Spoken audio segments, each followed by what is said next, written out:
Thank you for asking Katie that question about The Apprentice, because you showed me up that I had not asked that question. That was an important one. Because I thought it was a strategic move when you walked out the boardroom. Did you? It was a big moment. It was a big moment on the show. Because yes, it was. It was a high drama. You were in with a chance. It looked like Sir Alan had a real soft spot for you. And I think he wanted to give you the... Although I think he's slightly changed his mind about that, because I seem to remember watching the sort of post-show Adrian Chiles, You're Hired thing, where he seemed to have turned against you a bit. Yeah, he had a post-review that he decided that having gone from loving me, he would then not like me after I turned the job down-ish. Right. So, which is understandable. He was a jilted lover. He was spurned. He was. Have you spoken to him since? No.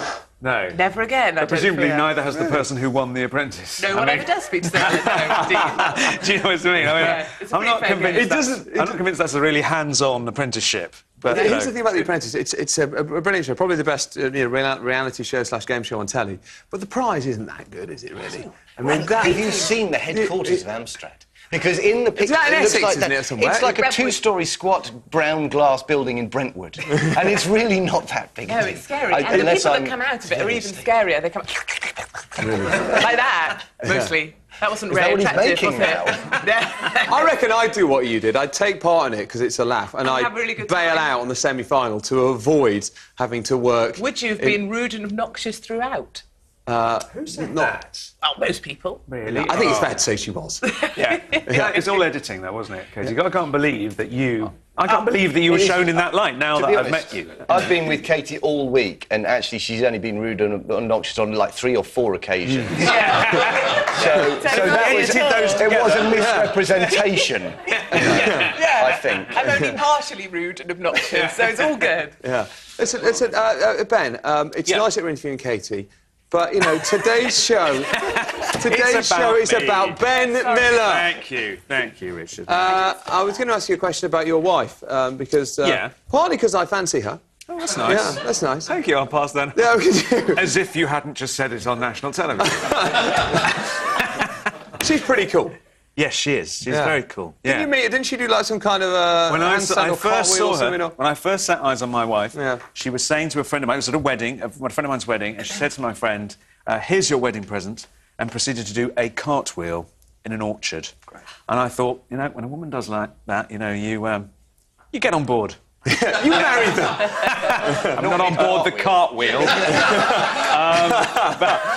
That's a difficult manoeuvre. I just quickly also, I mean, your career, it's all the rage, isn't it? It's all the rage. You just want to finally mention Primeval. Primeval, this is very exciting because my wife, Belinda, plays my boss in Primeval in the next series. Does she? Yeah, very, very exciting. We're riding a little dramatic tandem together.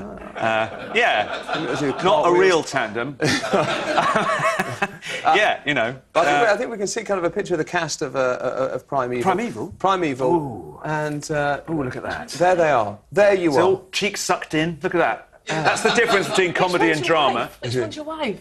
No, she's not there. She's not in the one in the... I was going to say, the one in the car on my right. She's taking the picture, clearly. But when is that? When's that back on television? That'll be on your screens in March. On your screens in March? There's a lot of Ben Miller work to look forward to. There is, yeah. I mean, you know... It's Miller time.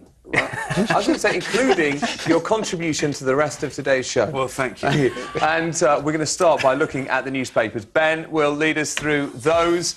Ben Miller. Well, my first story, Richard, I love this, is... I never get the chance to do this, go through the papers.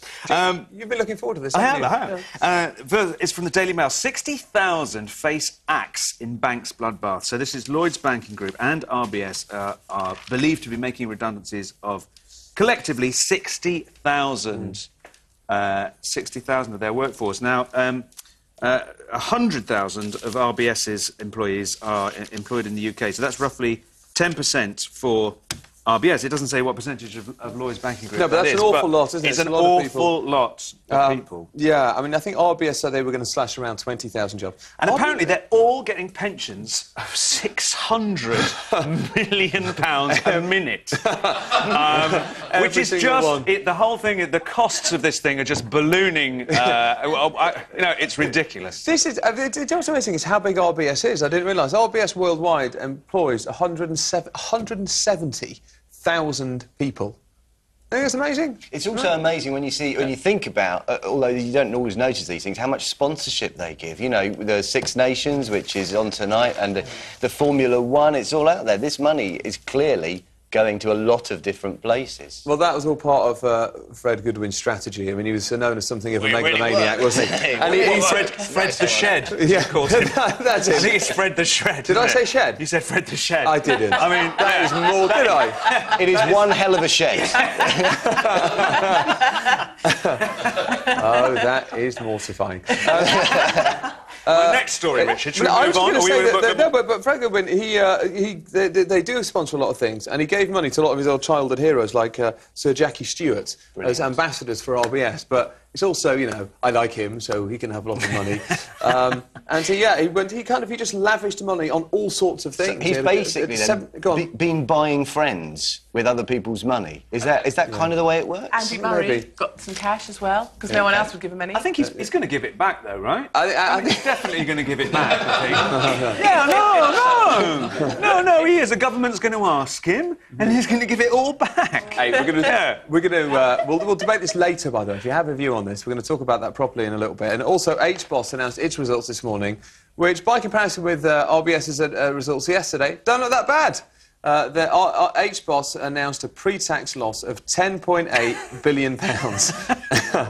I know that sounds like a lot, Ben, but yesterday RBS announced a loss of £24.1 billion. It's the greatest loss in UK corporate history. Yeah, ever. They did a good thing waiting for RBS to run with their results first, I think. I think the so, scale yeah. of relativity is exactly working for them. Yeah. All right, Ben, what have you got next? Next, Richard. Well, this is a fantastic story. This is also from the Daily Mail. I love this. Romeo and Julian, a politically correct farce in 5 acts. Apparently a school in Leytonstone performed a play to 40... There was a play performed to students aged 14 to 16 of Romeo and Juliet, in which both Romeo and Juliet were played by men. What is hilarious about this is that a few people, one or two Tory MPs in particular, have gone mad about this, talked about it in Parliament. Whereas it's clearly... The play was performed by students, as you say, aged 14 to 16. The drama teacher said it was all about challenging homophobia and homophobic bullying. Sounds to me like quite a nice, noble, decent thing to do. Yeah, but also, Shakespeare's plays have always... were originally all performed by men. So in a way, the Daily Mail should be pleased, because it's a return to traditional values. Instead, it claims it's political correctness gone mad, Matt Allwright. But does it actually send out the right message? Because as I remember it, Romeo and Juliet doesn't actually end terribly well. So is it saying that, you know, if you're in a same-sex relationship, you know, your families will turn against each other and you'll have to commit suicide and then kill yourself? It's not terribly positive. Well... It's, you're right, it's a great story, that. It's page 9 of the Mail, should you wish to cross-reference this morning. Ben, and you have another story. I do, Richard. My third story is from the Mirror. This is very interesting. A team at the Brain Sciences Unit in Cambridge did an experiment where they played a really, really boring tape, 2.5-minute boring tape, to two groups of people, one of which who were allowed to doodle, and the others who weren't allowed to doodle, they just had to listen to the tape. Guess who performed better when asked to recall the information on the tape? Okay. They're saying the doodlers. It was the doodlers, that's the right answer. Well done. Doodlers unite, you see? All these years we've been discriminated against all the time. Our performance has been sky high. These, annoying class swats, they're the ones who can't remember anything. I wonder what they said. They played 2.5 minutes of something really boring. I wonder what that was. I suspect it was any given 2.5 minutes of the film The Curious Case of Benjamin Button. I liked that. Did you? I really liked that film. It's kind of sort of the old man's Forrest Gump, isn't it? Yeah, it is. Yeah. It's written by the same guy, I think, isn't it? What's written by the same guy? Anyway, so doodling is good for you. Doodling is very, very good for you. Doodling increases your performance. So. Ben, how did you enjoy your newspaper review this morning? I think I quite get into this. You know what I mean? I think it's quite... I've always wanted to read the news. Have you? Because when you're reading the news, you get that little bit of authority. Do you know what I mean? I mean, I'm just reading stuff out of a paper, but it sounds like I know what I'm talking about. Yeah, that's true. And I never get to look like I know what I'm talking about. It's great. It's great. You know. I do a little bit of sort of slightly news-related radio stuff, and people give you facts. Yeah. It makes you look clever.